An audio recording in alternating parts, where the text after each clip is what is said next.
नमस्कार दोस्तों। कैसे हैं आप सभी। मैं आपका ज्योतिष मित्र श्लोक वर्मा आपके अपने चैनल श्री हनुमंत कृपा पर आपका हार्दिक स्वागत करता हूं, अभिनंदन करता हूं। साथ ही श्री हनुमान जी से विनम्र प्रार्थना करता हूं कि वो आप सभी को सुखी और समृद्ध अवश्य बनाए। दोस्तों, जैसा कि आपको पता है कि एक बहुत ही महत्वपूर्ण परिवर्तन होने वाला है ग्रहों की स्थिति में, जिसे कि हम गोचर परिवर्तन कहते हैं। हमारी सौर मंडल में 4 ग्रह ऐसे हैं जो कि एक भाव में या एक घर में लंबे समय तक रहते हैं। जैसे कि शनिदेव हैं। शनिदेव एक घर में 2.5 वर्ष तक रहते हैं। राहु और केतु, ये 2 ग्रह ऐसे हैं जो एक घर में 18 माह तक निवास करते हैं। इसके बाद आते हैं गुरुदेव। गुरुदेव बृहस्पति। गुरुदेव एक घर में 12 माह या 1 साल तक रहते हैं। तो यह एक महत्वपूर्ण परिवर्तन होने वाला है 1 मई 2024 को। तो जो हमारी सीरीज चल रही थी, मैंने सोचा कि क्यों ना पहले इस परिवर्तन के बारे में आप लोगों को सूचना दे दी जाए। आज का कार्यक्रम मेष लग्न के लिए है। मतलब वे सभी जातक जिनकी राशि मेष है, लग्न मेष है, अथवा जिनके नाम के अक्षर मेष राशि के अंतर्गत आते हैं, वो इस विश्लेषण को देख सकते हैं। दोस्तों, 1 मई 2024 से लेकर 15 मई 2025 तक गुरुदेव मेष राशि के द्वितीय भाव में निवास करने वाले हैं। द्वितीय भाव वृष राशि है, जो दैत्य गुरु शुक्राचार्य का घर माना जाता है। तो कहना होगा कि देव गुरु दैत्य गुरु के घर रहने जा रहे हैं। दोस्तों, आपको पता है कि गुरुदेव बृहस्पति जहां देवों के गुरु हैं, वहीं दूसरी तरफ शुक्राचार्य जी दैत्यों के गुरु हैं। ये दोनों परंपरागत शत्रु तो हैं, लेकिन जब एक दूसरे के घर में जाते हैं तो आपसी सम्मान बनाए रखते हैं।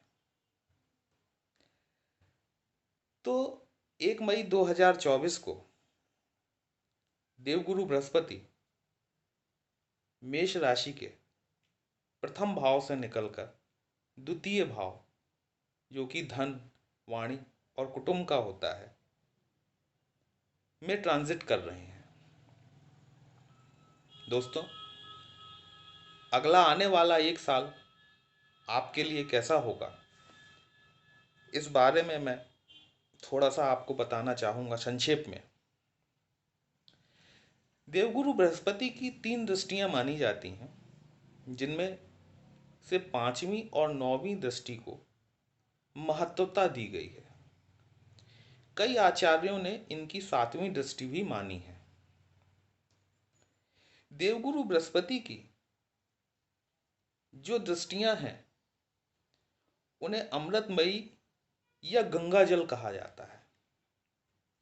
मतलब जिन भावों पर, हमारी पत्रिका के जिन भावों पर देवगुरु की दृष्टियां पड़ती हैं, गुरुदेव उन्हें गंगा जल से पवित्र कर देते हैं। तो मेष राशि के जातकों, गुरुदेव बृहस्पति आपके द्वितीय भाव में बैठकर पंचम दृष्टि से आपके 6वें भाव को देखेंगे और नवम दृष्टि से आपके 10वें भाव को देखेंगे। आप देखेंगे कि 6वां घर जो होता है, वो हमारा रोग, ऋण और शत्रुओं का घर होता है। देवगुरु बृहस्पति द्वितीय भाव में बैठकर जब अपनी पांचवी दृष्टि आपके षष्ठम भाव पर डालेंगे तो यकीन मानिए कि आप अगर किसी रोग से पीड़ित हैं तो आपको उत्तरोत्तर सुधार दिखाई देने लगेगा। अगर आप व्यवसायी हैं, अगर आप छात्र हैं, अगर आप कोई उद्यमी हैं और आप कर्ज लेना चाह रहे हैं, ऋण लेना चाह रहे हैं बहुत समय से, तो आपको इस गोचर में ऋण आसानी से उपलब्ध हो जाएगा।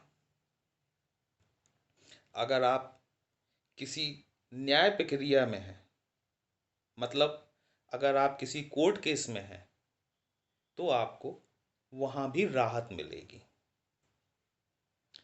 फैसला आपके पक्ष में जा सकता है। यही गुरुदेव की नौवीं दृष्टि आपके दशम भाव पर पड़ेगी। दशम भाव आपका पद, प्रतिष्ठा, मान, सम्मान और कार्यक्षेत्र से संबंधित होता है। अगर आप बैंकिंग, फाइनेंस, इंश्योरेंस, मैनेजमेंट आदि संबंधित काम करते हैं तो आपको अपने कार्य क्षेत्र में विस्तार मिलेगा। आपको इस दौरान प्रमोशन मिल सकता है, आपको तरक्की मिल सकती है। अभी चुनाव आने वाले हैं।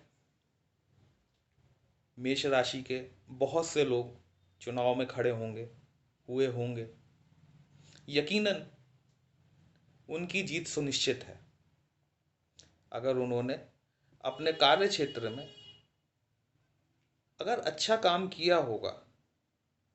तो यकीन मानिए गुरु की नौवीं दृष्टि जो उनके दशम भाव में पड़ रही है, उनकी विजयश्री को सुनिश्चित करती है। दोस्तों, गुरु का गोचर मेष लग्न और मेष राशि के जातकों के लिए बहुत अच्छा होने वाला है। इसमें कंडीशन सिर्फ एक ही है। अब मेष राशि और मेष लग्न के तकरीबन 64 करोड़ जातक होंगे। अब उनकी पत्रिका में किस ग्रह की महादशा चल रही है, किस ग्रह की अंतर्दशा चल रही है, किस ग्रह की प्रत्यंतर दशा चल रही है, उसके आधार पर परिणाम अलग अलग हो सकते हैं। फिर भी मेष राशि के वे सभी जातक जिनकी गुरु की महादशा अंतर्दशा चल रही है, मैं उन्हें एक सुझाव देना चाहूंगा कि आप गुरु के मंत्र का जाप ओम ग्राम ग्रीम ग्रोम सह गुरुवे नमः, ये मैं ऐसे डिस्क्रिप्शन में दे दूंगा, नियमित तौर पर एक माला का जाप करें। आप विष्णु सहस्त्र नाम का भी पाठ कर सकते हैं और संभव हो तो किसी न किसी तीर्थ स्थल की यात्रा अवश्य करें। गुरुग्रह गुरुदेव बृहस्पति आपको 1 मई 2024 से 15 मई 2025 तक आपको सकारात्मक परिणाम देंगे। तो आपको हमारा विश्लेषण कैसा लगा? इसके आगे अब हम चर्चा करेंगे अगले दिन वृष राशि के जातकों के लिए। तो अगर आपको हमारा विश्लेषण अच्छा लगा हो तो आपसे निवेदन है कि आप अपने इस चैनल को लाइक, शेयर और सब्सक्राइब अवश्य करें। साथ ही अगर आप हमसे अपना पत्रिका विश्लेषण करवाना चाहते हैं तो डिस्क्रिप्शन में दिए गए नंबर पर आप व्हाट्सएप करें, कॉल नहीं करें क्योंकि कॉल नहीं उठा पाते। आप सिर्फ व्हाट्सएप करें, आपको जवाब मिलेगा। धन्यवाद दोस्तों। आपने अपना कीमती वक्त दिया। जय श्री राम।